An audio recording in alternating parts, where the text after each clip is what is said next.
നമ്മൾ നമ്മുടെ ബാക്ക്യാർഡിലുണ്ടായ പീച്ച് പറിക്കാൻ പോവുകയാണ്.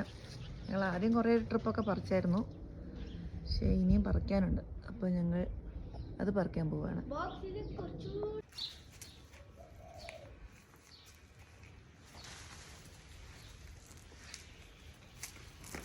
നമുക്കിവിടെ ഇങ്ങനെ നോക്കുമ്പോൾ കാണാം കുറേ പീച്ചൊക്കെ ഇങ്ങനെ കേടായി പോകുന്നുണ്ട്. ഇവിടെയൊക്കെ കുറേ ഉണ്ട്. കുറേ ഞങ്ങളിങ്ങനെ കേടായത് പറിച്ചൊക്കെ കളഞ്ഞു.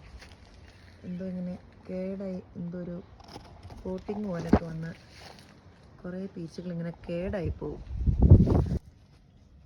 അപ്പോൾ ഇതാണ് നമ്മൾ ഇന്ന് പറിച്ച പീച്ച്. അതുപോലെ തന്നെ ഇവിടെ വേറൊരു ഫ്രൂട്ട് ഉള്ളതാണ്, പെർസിമോൺ എന്ന് പറയും. ഈ തക്കാളി പോലെ ഇരിക്കുന്ന സംഭവം. പക്ഷേ എന്നാ പറയാനാ, ഇവിടുത്തെ വെയിൽ കാരണം 45 ഡിഗ്രിയൊക്കെ ചൂട് കാരണം ഇതിനൊക്കെ വെയിലേറ്റ് കുറേ ഒരു ഭാഗം ഇങ്ങനെ ബേൺ ചെയ്ത പോലെ വന്നു.